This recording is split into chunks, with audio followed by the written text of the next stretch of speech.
नमस्कार, म कमल सङ्घर्ष।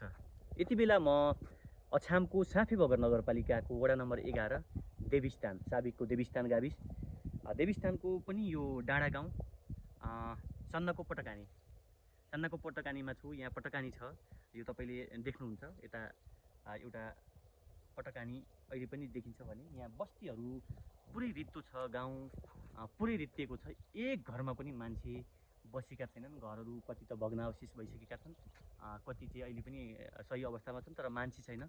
यो एउटा बसाइसराई खास गरी गाउँ रित्तिँदै गएको एउटा चिन्ता, यो गाउँले एउटा ज्वलन्त उदाहरण पनि हो। यो गाउँ डाँडा गाउँमा एक घरमा पनि मान्छे बस्ने रहन्छ, अहिले कोही पनि छैनन्।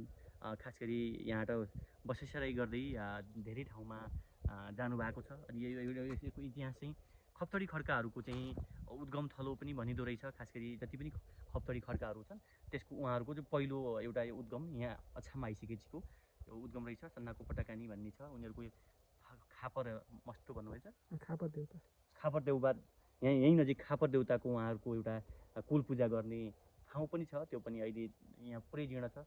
जग्गाहरू पुरै झाडीले भरिएको छ। बाँझो यो उत्पादन हुने एकदमै त्यो बेलाको राम्रो जग्गा रहेछ, त्यही पनि छैन। यो पुरै दृश्य हेर्दाखेरि एकदम मन खिन्न भएको छ। यो यसरी गाउँहरू रित्तिएको देख्दाखेरि, गाउँहरूको यो अवस्था देख्दाखेरि कहीँ कतै एकदमै नराम्रो लागेको छ।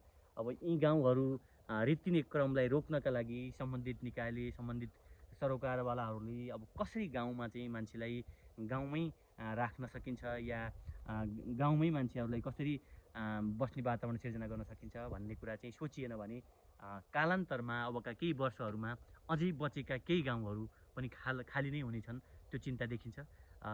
यति नै भनी धन्यवाद, नमस्कार।